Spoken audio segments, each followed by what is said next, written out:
Bonjour. Nombre de tableaux ont été peints pour décrire ce qui s'est passé pendant ce qui est connu comme l'Annonciation. C'est l'ange Gabriel qui est venu à Marie pour lui annoncer la naissance du Sauveur. Alors c'était dans la plénitude du temps, c'est-à-dire le temps de l'accomplissement des prophéties au sujet du Messie attendu, mais aussi quand la diaspora juive s'était répandue à travers l'Empire romain, et aussi l'Ancien Testament avait été traduit en grec, et aussi quand la Pax Romana, la paix romaine, s'étendait sur presque tout le monde connu, particulièrement autour de la Méditerranée, à travers des belles routes, rendaient le commerce et la circulation très facile, et aussi que la langue grecque reliait l'empire des Césars, et donc c'était comme jamais avant que, à ce moment-là, Dieu envoya son Fils. Je vous lis Luc chapitre 1 verset 26. Au 6e mois, l'ange Gabriel fut envoyé par Dieu dans une ville de Galilée appelée Nazareth. Auprès d'une vierge fiancée à un homme de la maison de David, nommé Joseph. Le nom de la vierge était Marie. L'ange entra chez elle et dit: Je te salue à toi à qui une grâce a été faite. Le Seigneur est avec toi. Troublée par cette parole, Marie se demandait ce que pouvait signifier une telle salutation. Et l'ange lui dit: Ne crains point, Marie, car tu as trouvé grâce devant Dieu. Et voici, tu deviendras enceinte. Tu enfanteras un fils, tu lui donneras le nom de Jésus. Il sera grand, sera appelé Fils du Très-Haut. Et tu lui donneras le nom, du Très-Haut. Et le Seigneur Dieu lui donnera le trône de David, son père. Il régnera sur la maison de Jacob éternellement. Et son règne n'aura point de fin. Marie dit à l'ange: Mais comment cela se fera-t-il, puisque je ne connais point d'homme? L'ange lui répondit: Le Saint-Esprit viendra sur toi, la puissance du Très-Haut te couvrira de son ombre. C'est pourquoi le Saint-Enfant qui naîtra de toi sera appelé Fils de Dieu. Voici Élisabeth, ta parente, a conçu elle aussi un fils en sa vieillesse. Et celle qui était appelée stérile est dans son 6e mois, car rien n'est impossible à Dieu. Marie dit: Je suis la servante du Seigneur, qu'il me soit fait selon ta parole, et l'ange la quitta. Alors après une longue attente dans un pays occupé, un clergé assez corrompu, des conditions économiques et sociales désastreuses, l'annonce de la venue d'un Messie, Jésus, est une grande surprise et constitue un miracle qui suscite parmi le peuple un grand espoir. Jésus signifie sauveur, même base que Josué. Yeshua, son nom prophétique, est évidemment lié à sa mission divine. Il vient sur terre pour sauver les hommes. Dieu se plaît à prouver qu'il est notre sauveur en intervenant dans nos vies. Il permet que des situations arrivent personnellement qui nous laissent dos au mur et parfois comme dans un cul-de-sac. Il nous laisse épuiser tous nos moyens pour nous en sortir. Puis, nous appelons à l'aide à ce moment-là, et il descend pour sauver la situation. Il nous montre ainsi sa puissance, sa force, son amour, comme un échantillon de la force et de l'amour qu'il va déployer quand il nous sauvera de la mort éternelle. Nous l'avons déjà en croyant, mais après notre mort, ou bien quand le Christ revient, nous aurons la vie éternelle. Les délivrances d'aujourd'hui nous aident à lui faire confiance pour plus tard, pour le futur et à jamais. Elles éprouvent et augmentent notre foi. Elles visent à nous concentrer sur le fait qu'il meurt pour nous au calvaire. Le miracle de sa naissance sera dépassé par le miracle de sa résurrection.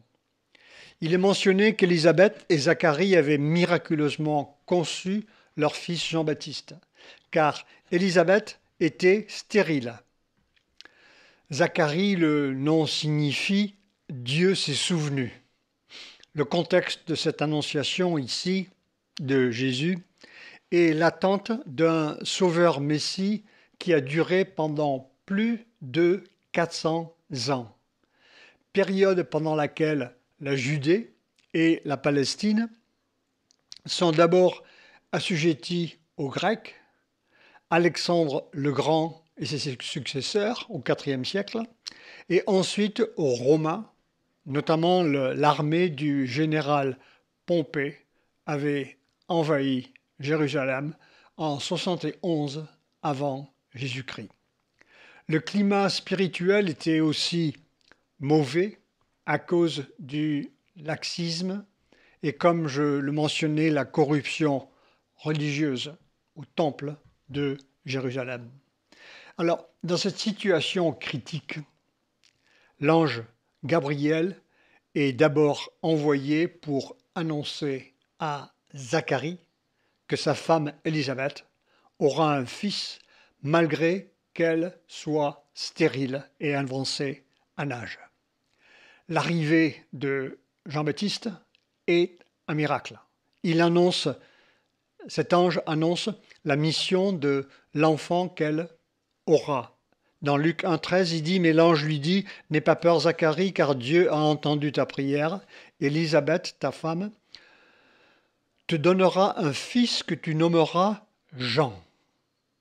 Il viendra comme messager de Dieu avec l'esprit et la puissance du prophète Élie. » Élie était le prophète attendu par le peuple juif, comme prophétisé dans le dernier livre de l'Ancien Testament, le livre de Malachie. Il est indiqué dans chapitre 3, verset 1 de Malachie, « Le Seigneur de l'univers vous répond, je vais envoyer mon messager. » Et dans 4, 5, il est indiqué, « Avant que vienne le jour du Seigneur, ce jour grand et redoutable, je vais vous envoyer le prophète Élie. » Les Juifs s'attendaient à un jour du Seigneur. Joël, d'ailleurs, le prophète, l'annonce. Il dit dans chapitre 2, verset 1, « Sonnez de la trompette en Sion, faites-la retentir sur ma montagne sainte, que tous les habitants du pays tremblent, car le jour de l'Éternel vient, car il est proche. » Alors les gens attendaient le prophète Élie lui-même. Mais ce qu'il y a, Jésus identifie Jean-Baptiste comme l'Élie annoncé. Et il dit, si vous daignez l'accepter, il est, parlant de Jean-Baptiste, il est l'Élie qui devait venir.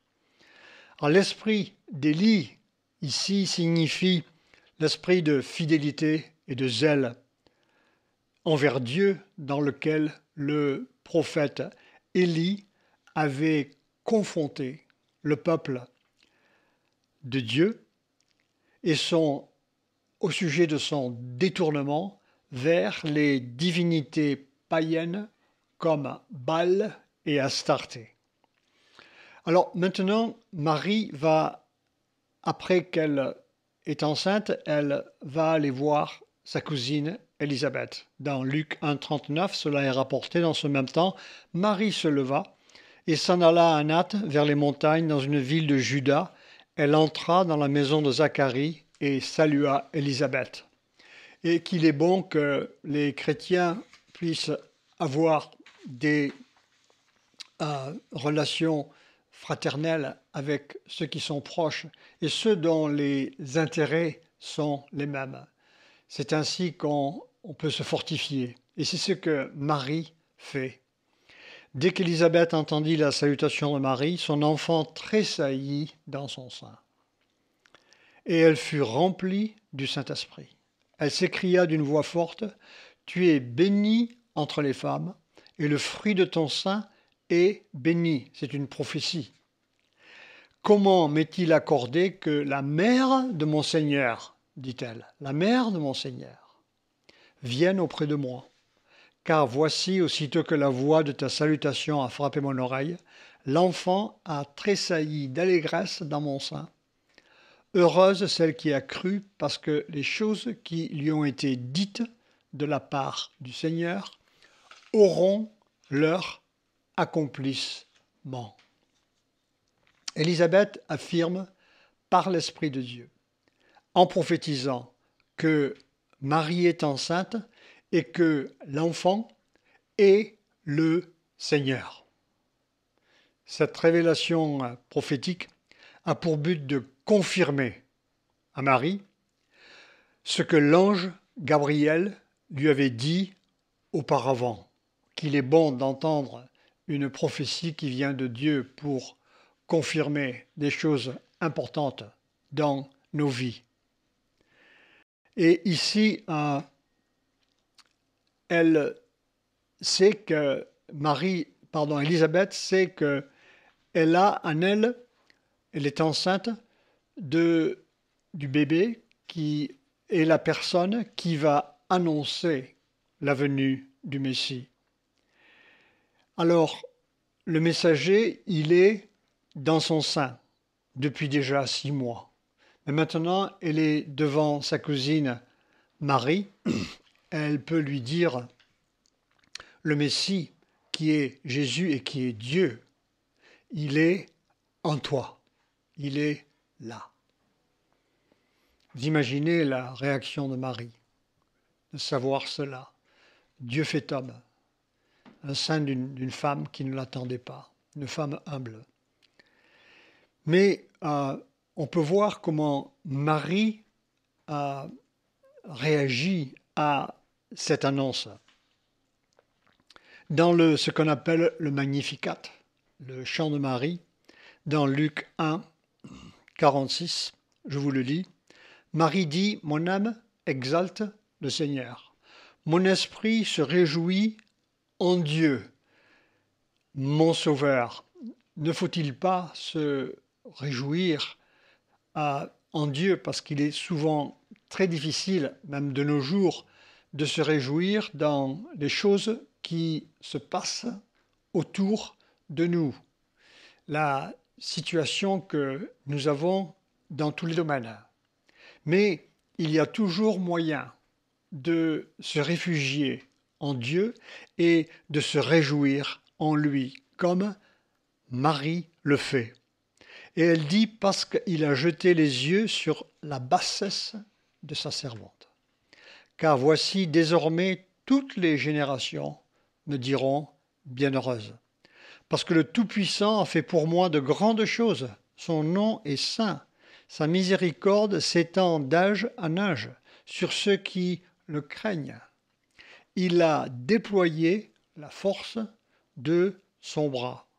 Il a dispersé ceux qui avaient dans le cœur des pensées orgueilleuses. Il a renversé les puissants de leur trône.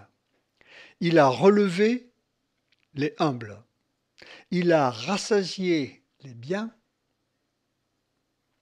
de bien les affamés. Il a renvoyé les riches avides. Il a secouru Israël, son serviteur. Il s'est souvenu de sa miséricorde, comme il l'avait dit à nos pères, envers Abraham et sa postérité pour toujours. Alors ainsi, Marie demeura avec Élisabeth environ 3 mois. Et je présume ces 3 mois, c'est juste précédant la naissance de Jean-Baptiste. Puis elle retourna chez elle. Alors, à l'inverse du matériel, du mental, de l'émotionnel, du social, se réjouir spirituellement, selon Marie, selon le roi David aussi, est toujours possible. David trouvait sa force dans le Seigneur. Paul nous dit de prier dans l'esprit. C'est là que nous trouvons force et direction. Le psautier affirme la joie du Seigneur est ma force. Marie affirme que son esprit se réjouit en Dieu. Marie indique mon Sauveur. Marie est une personne humble, comme indiqué par les termes la bassesse de sa servante, élever les humbles, ceux qui le craignent. Et ici, elle dit Sauveur, parce que Marie aussi a besoin de Sauveur, ce qui implique que Marie, comme le reste des Écritures implique pour tous les hommes, n'est pas sans péché. Le seul agneau qui enlève le péché du monde, celui-là, il est sans tache. C'est le Seigneur Jésus-Christ. Dieu vient nous sauver car nos péchés nous ont rendus coupables de condamnation. Il y a une telle distance entre Dieu et l'homme que nous ne pouvons pas l'atteindre et nous ne pouvons rien faire pour essayer de mériter notre salut. Nous avons besoin qu'il descende et qu'il vienne sauver la situation. C'est pour ça que cette annonciation prend place. C'est pour ça qu'un ange, Gabriel, héros de Dieu, est envoyé pour maintenant annoncer à Marie qu'elle aura un fils qui sera fils du Très-Haut, qui va faire par la croix du Calvaire le pont entre le peuple de Dieu et le Dieu éternel. Alors Marie, dans son humilité, reconnaît qu'elle a besoin d'un sauveur. Elle admet ici qu'elle a besoin d'être sauvée, car elle dit « Dieu mon sauveur ». Elle est un exemple pour nous. Ensuite, l'expression « nourrit de bien les affamés ». Cette expression fait allusion à la manne donnée au peuple de Dieu quand il passait par le désert. Pendant 40 ans, chaque nuit, la manne tombait. Et les gens, le peuple de Dieu, ramassaient cette manne. Et c'est à ce moment-là que le peuple était affamé. Et ici, on voit comment Marie considère que la nouvelle, la parole qui lui est donnée au sujet du Messie qui arrive, la nourrit comme une affamée. L'homme ne vit pas de pain seulement, mais de chaque parole qui vient de la bouche de Dieu. Je pense que ce serait un bon passage à donner aux personnes qui font la queue pour aller chercher leur baguette le matin. Abraham, Jacob et David sont mentionnés pour être certains d'identifier le lien ancestral qu'ils ont avec Jésus. Alors, la venue de Jésus a été prophétisée dans l'histoire. Notamment, Ésaïe a donné une des prophéties les plus connues dans le chapitre 9 de son livre. Et ceci était au 7e siècle avant Jésus-Christ, là. Il y a 650 années qui se sont passées, 700 presque, qui se sont passées entre la prophétie et l'accomplissement de ce qu'il a annoncé. Et il dit, « Car un enfant nous est né, un fils nous est donné, la domination reposera sur son épaule. » Il faut comprendre ceci, que Jésus est venu comme sauveur, il est ensuite mort pour nos péchés, il est ressuscité, l'homme Jésus est aussi Jésus dans sa nature divine est monté au ciel et maintenant il règne déjà sur tous les peuples de la terre. Mais ce qu'il y a, cette terre est encore sujette à ce qui se passe dans le monde. Nous sommes là, nous avons hérité du péché et nous avons aussi l'influence du diable. Et donc, il va y avoir un moment où toutes ces choses vont être assujetties à Jésus. Et à ce moment-là, Jésus va régner pour l'éternité comme chef et unique roi. Il n'y aura pas d'élection pour le choisir. Il n'y aura pas de meeting à la salle des expositions de Paris.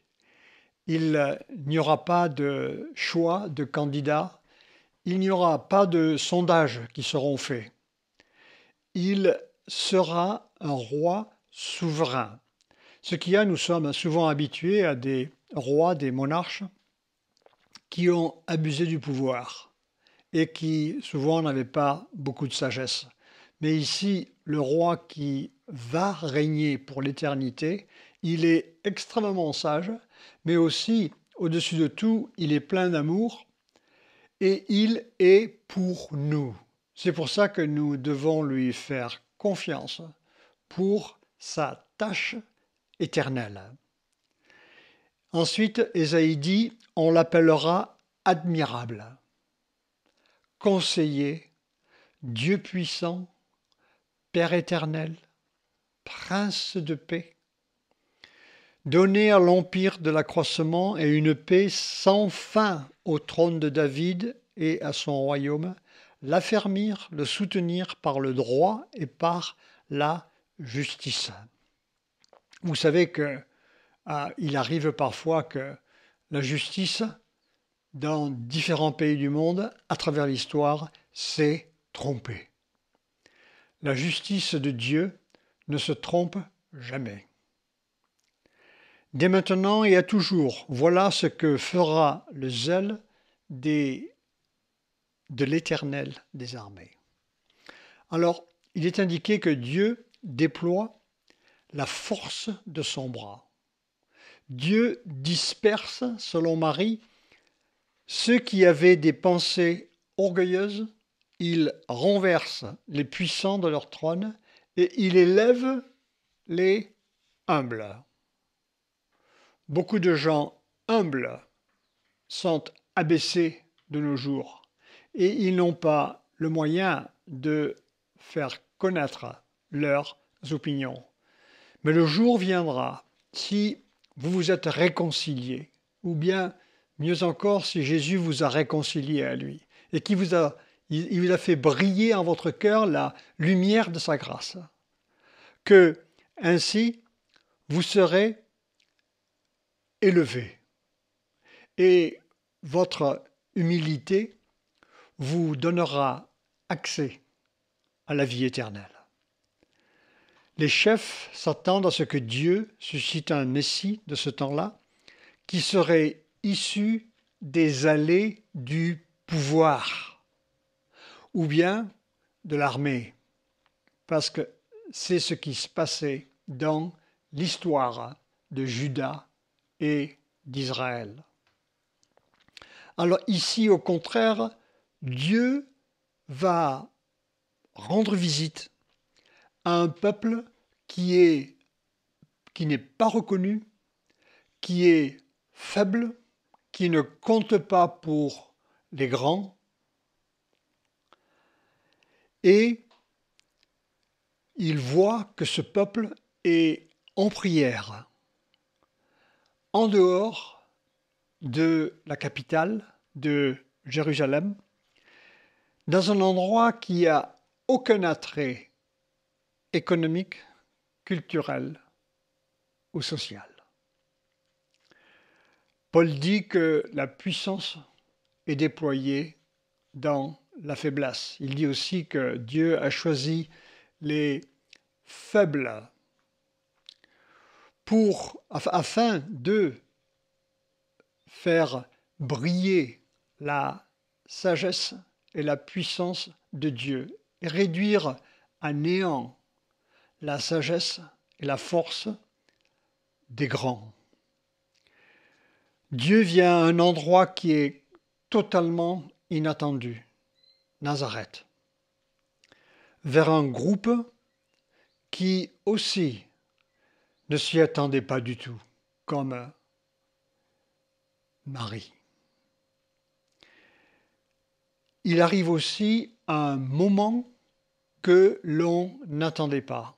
Je veux mentionner ici que, de même que les prophètes avaient annoncé que Jésus viendrait une première fois pour se manifester à Israël, Jésus et les apôtres ont aussi prophétisé que Jésus reviendra. Et le jour de son retour sera une aussi grande surprise que le jour de son arrivée. Dieu vient à un endroit qu'on n'attendait pas.